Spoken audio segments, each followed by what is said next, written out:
Hello, मैं हूं चंदन कुमार और इस वीडियो में बताने वाले हैं बायोलॉजी का चैप्टर नंबर पहला। और ये ऑब्जेक्टिव है, सिर्फ इसमें जो कुछ क्वेश्चन लिखे हुए हैं वो सभी को बताएंगे, समझाएंगे और उसके आंसर भी लिखेंगे। सबसे पहला क्वेश्चन है कि कोशिका में राइबोसोम की अनुपस्थिति में कौन सा कार्य संपादित नहीं होता। किसमें? कोशिका में राइबोसोम की उपस्थिति में कौन सा कार्य संपादित नहीं होगा। इसका आंसर हो जाएगा प्रोटीन का संश्लेषण। यानी कि कोशिका में राइबोसोम की अनुपस्थिति में प्रोटीन का संश्लेषण नहीं होता, यही कार्य नहीं होता। तो क्या करेंगे कि इसका आंसर दे देंगे प्रोटीन का संश्लेषण। तो कोशिका में राइबोसोम की अनुपस्थिति में कौन सा कार्य संपादित नहीं होता, इसका राइट आंसर हो जाएगा प्रोटीन का संश्लेषण। फिर नेक्स्ट है जंतु कोशिका। ठीक है, जंतु कोशिका के सबसे बाहरी घेरे को क्या कहते हैं? तो जंतु कोशिका के सबसे बाहरी घेरे को कोशिका झिल्ली कहते हैं। क्या कहते हैं? तो कोशिका झिल्ली कहते हैं। क्वेश्चन पर अगर पूछा जाएगा कि जंतु कोशिका के सबसे बाहरी घेरे को क्या कहते हैं, तो कोशिका झिल्ली कहते हैं। ठीक, फिर नेक्स्ट है वैसे जीव जिनमें केंद्रक झिल्ली नहीं पाई जाती है क्या कहते हैं? तो वैसे जीव जिसमें केंद्रक झिल्ली नहीं पाई जाती है तो वैसे जीव को क्या कहते हैं? यो प्रोकैरियोट है। ठीक है, एक होता है यूकैरियोट, एक होता है प्रोकैरियोट। तो जिसमें केंद्रक झिल्ली नहीं पाई जाती है, ठीक है, उसे क्या कहते हैं? तो प्रोकैरियोट कहा जाता है। फिर नेक्स्ट है किस प्रकार की कोशिका। ठीक है, किस प्रकार की कोशिका में बड़ी रसधानी पाई जाती है? तो पादप कोशिका। आंसर क्या हो जाएगा? पादप कोशिका। किस प्रकार की कोशिका में बड़ी रसधानी पाई जाती है?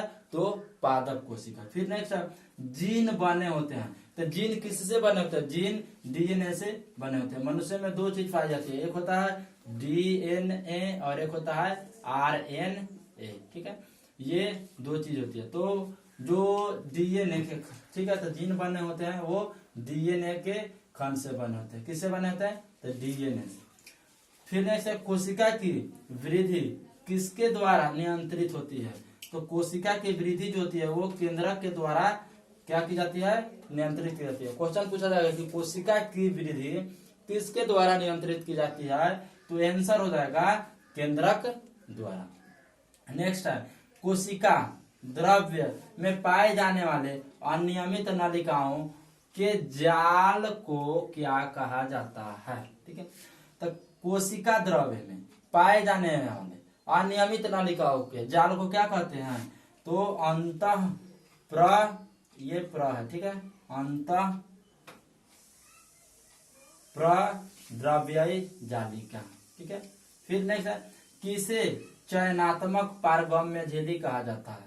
तो कोशिका झिल्ली को। कोशिका झिल्ली को चयनात्मक पारगम्य झिल्ली कहा जाता है। क्वेश्चन आएगा कि चयनात्मक पारगम्य झिल्ली किसे कहते हैं या क्या है? तो कोशिका झिल्ली इसका राइट आंसर होगा। कोशिकांगों में किसे आत्मघाती थैली कहा जाता है? क्वेश्चन है कि कोशिकाओं में किसे आत्मघाती थैली कहा जाता है? तो लाइसोसोम। लाइसोसोम को आत्मघाती थैली कहा जाता है। नेक्स्ट है पौधों में गैसों का आदान प्रदान किस क्रिया द्वारा होता है? पौधों में गैसों का आदान प्रदान किस क्रिया द्वारा होता है? तो विसरण क्रिया द्वारा होता है। नेक्स्ट क्वेश्चन है पौधे के मूल द्वारा जल का अवशोषण किस क्रिया द्वारा होता है? तो इसका आंसर हो जाएगा परासरण।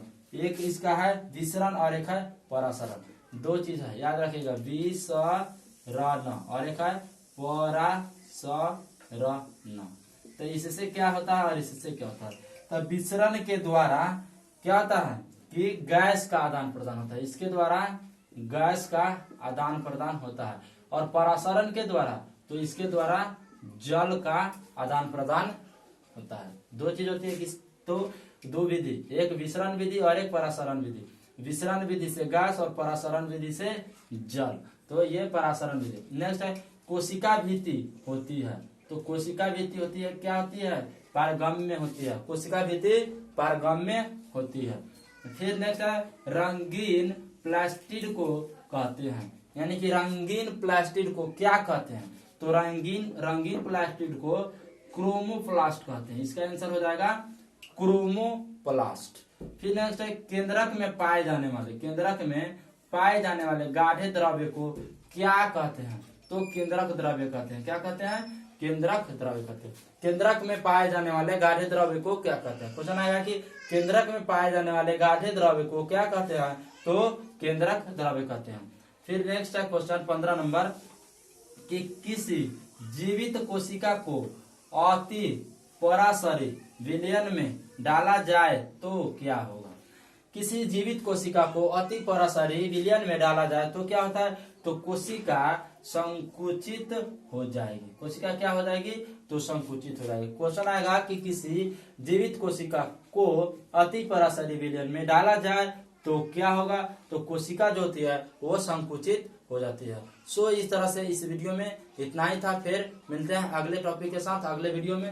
तब तक वीडियो में बने रहा, वीडियो को लाइक और शेयर जरूर कर दें।